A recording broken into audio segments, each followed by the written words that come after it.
Via the magic of Skype, I'm speaking with Bishop Mark Lawrence. He's the Bishop of the Diocese of South Carolina. And we have an opportunity here to talk about your recent convention. It was the 223rd convention of the diocese. And I was down there videotaping last year when you guys changed your constitution for the second time and made everything official, where you had left the Episcopal Church. And there was a lot of sorrow, a lot of weeping, a lot of difficulty in doing that. But in talking to the clergy and laity since that happened in the last couple of weeks, there's almost been a burden lifted off your shoulders. What's it been like over the last year, having left the Episcopal Church? Well, actually, it's been a year and a half. Actually, I think when you were down, it was November of 2012. That's correct. Yeah. The convention last year, actually in 2013, was joyous and positive. I think this was built on that, and I think it was even a bit more missional and visionary as to where we go from here as a diocese. So I was most encouraged by that, and certainly the offer that came from the Global South Steering Committee, primates of the Steering Committee, in the just a few weeks before the convention, certainly caused us to have to move quickly in order to try to bring people up to speed on what that meant, and so we had very little time to do that. And so I was very encouraged to find it unanimously pass. With such little time to prepare a diocese for it. But, of course, one has to remember that it was way back in 2006, the summer of 2006, that the Standing Committee of the Diocese of South Carolina asked for alternative primatial oversight, along with various other dioceses. And one sometimes wonders what the Episcopal Church and what North American Anglicanism might look like if the House of Bishops hadn't closed the door on that in 2007. Yeah, in fact, you anyway, you had even written for the panel of reference. You've tried to be in contact with Canterbury at that time, Roland Williams, to have a solution, and nothing has appeared on the horizon until now. The Global South has made this offer, which you unanimously accepted. What is the definition of provincial primatial oversight? Well, first, the word primatial comes from the word for primate, which isn't two-footed descendants of apes and other creatures like that. But a primate is an archbishop or a presiding bishop of a province. There are 38 provinces in the Anglican Union. It's so it refers to the presiding bishop of a province or the archbishop of a province, who has a role of representing that province in the larger councils of the church.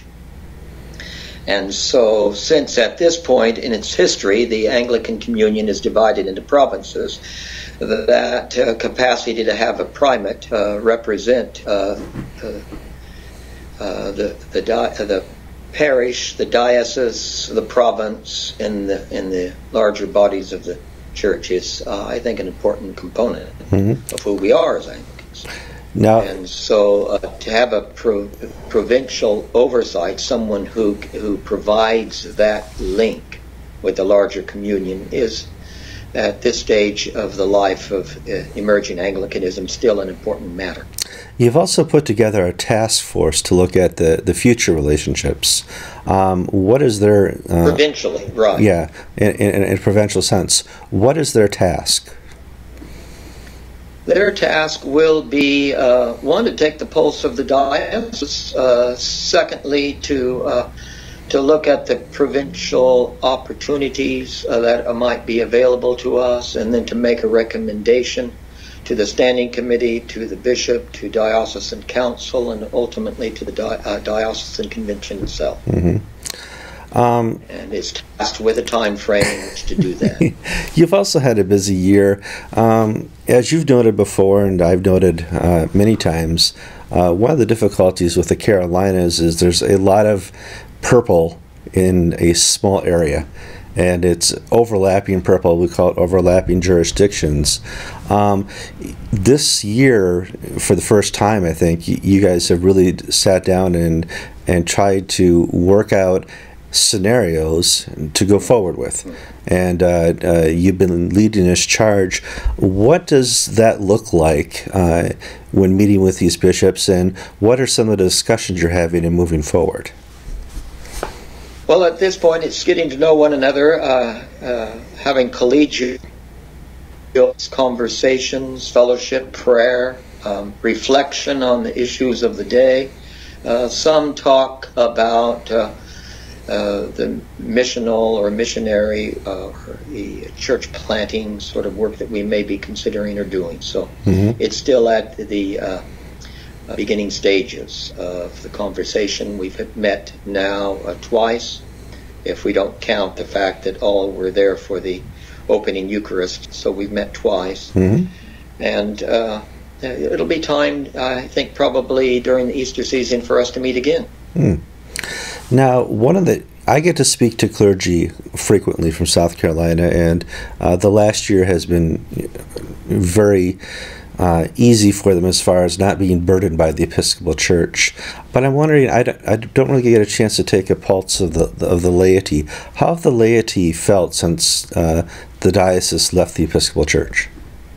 Well, of course, it depends on the laity and what parish you're talking about. If you're talking about the laity in a very large parish, St. Philip's, St. Michael's, Church of the Cross, Bluffton, St. Helena's, they have a dual sense of identity. They have a strong identity in the parish in which they are a part of.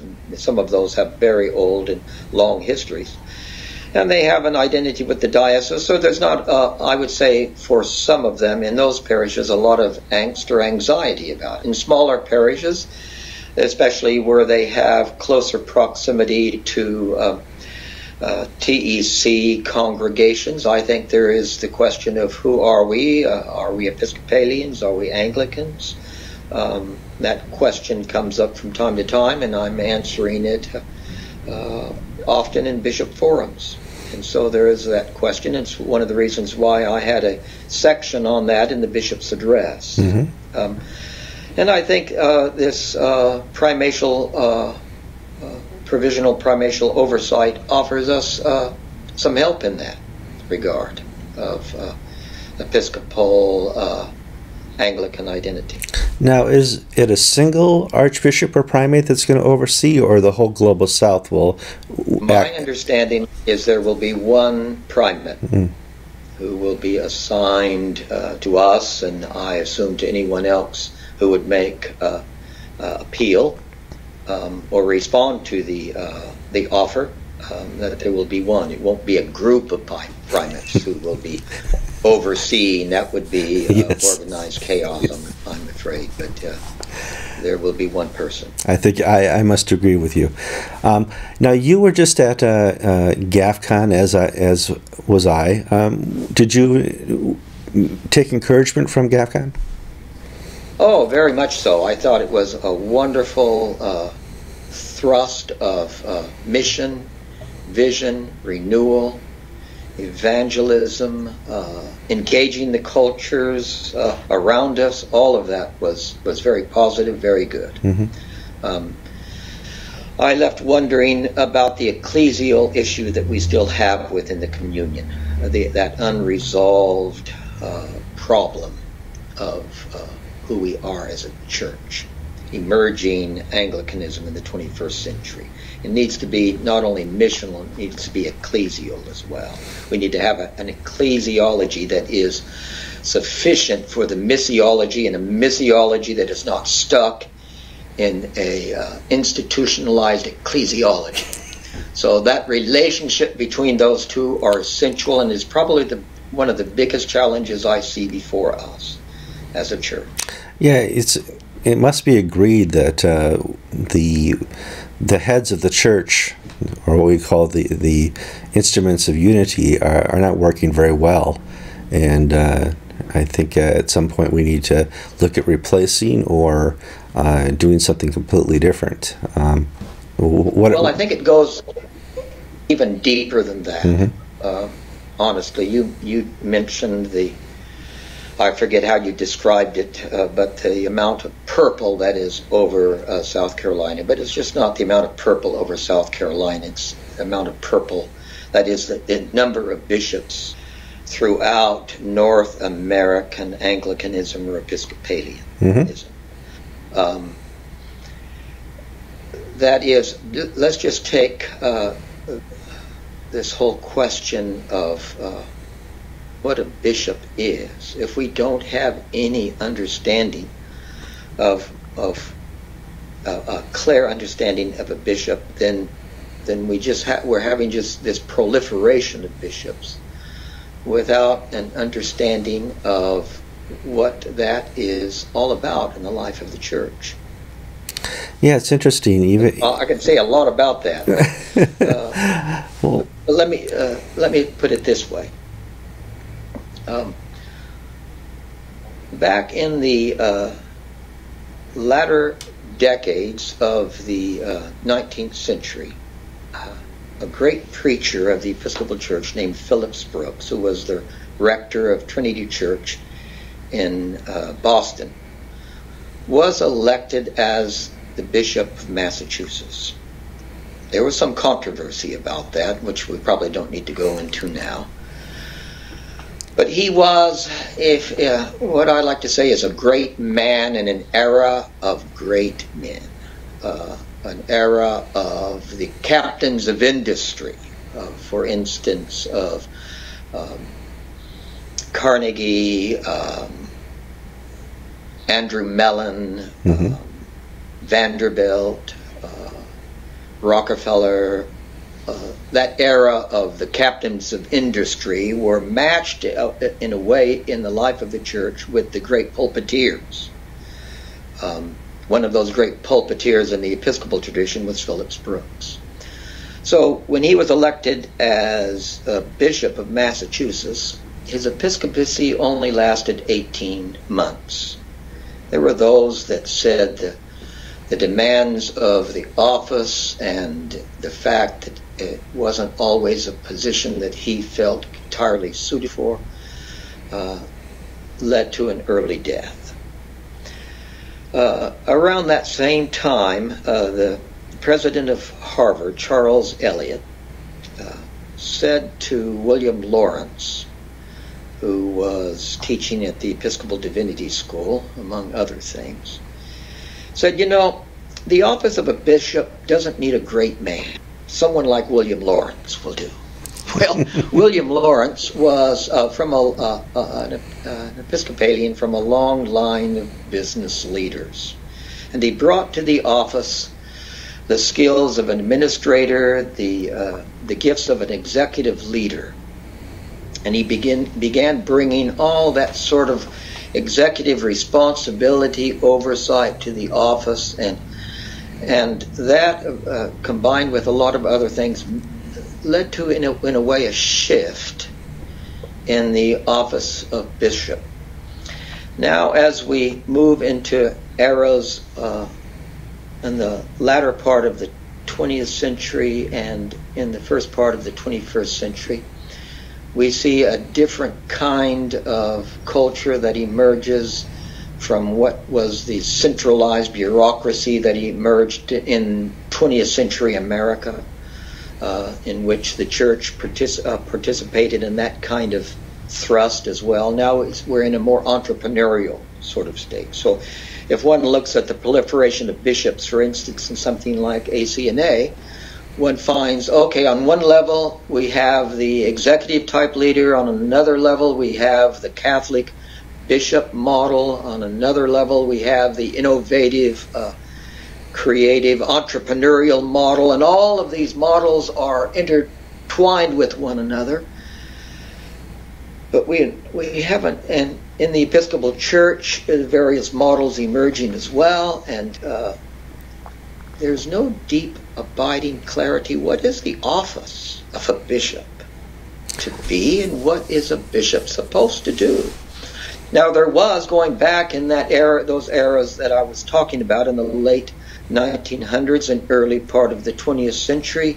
The missionary model of bishop, one finds in someone like Charles Henry Brent, and in the mid-20th century, the missionary model that one finds in Leslie Newbegin. And in some ways, what they have to say about the office resonates a bit more, I think, with the era we're going into than the older models that we've had in the past. So if I just kind of look at this anthropologically and sociologically, I say, okay, we have all of this interacting with one another, but a lot of confusion in the midst of it. I have to agree with you. Even the Roman Catholic Church is still, in discussions after Vatican II, is what is the role of a bishop? What is a bishop? And you use the word administrative and clergy together. Oftentimes, clergy and administrative are oxymorons. You don't have those skills put. God, for some reason, of His choice, does not often put those skills together. And you bring up an interesting point. The ACNA does have what I would call a purple haze issue with the Episcopal Church and the Church of England. And it's something that we have to keep in mind as we go forward in Anglicanism. How is it going to work in the 21st century, this virtual 21st century that's come upon us, where we have lost the voice of the church? Up here in the Northeast is post-Christian, and many parts of America are. I don't know what, certainly it's different in South Carolina and many other parts of America, but I think these are great challenges, and I'm certainly encouraged to hear that this is something that's being discussed in South Carolina and hopefully in other parts of the church. Well, I don't know if it's being discussed in South Carolina. I'm just telling you some thoughts in my mind. Well, it just got discussed. I haven't heard anyone else discussing these things. I'm sure somebody is somewhere. But this is just an inner conversation I'm having with myself at this stage, and I just let you in on it. I appreciate that. Breaking news. We need to know what a bishop is. I do want to thank you for your time. I know you're busy, and it's wonderful to have you on AnglicanTV to do these interviews periodically. This is the first one we were able to do remotely. You have your iPhone set up with FaceTime, and I have my camera clicked on record. I look forward to speaking to you again in the future, Bishop. Thank you, Kevin. God bless.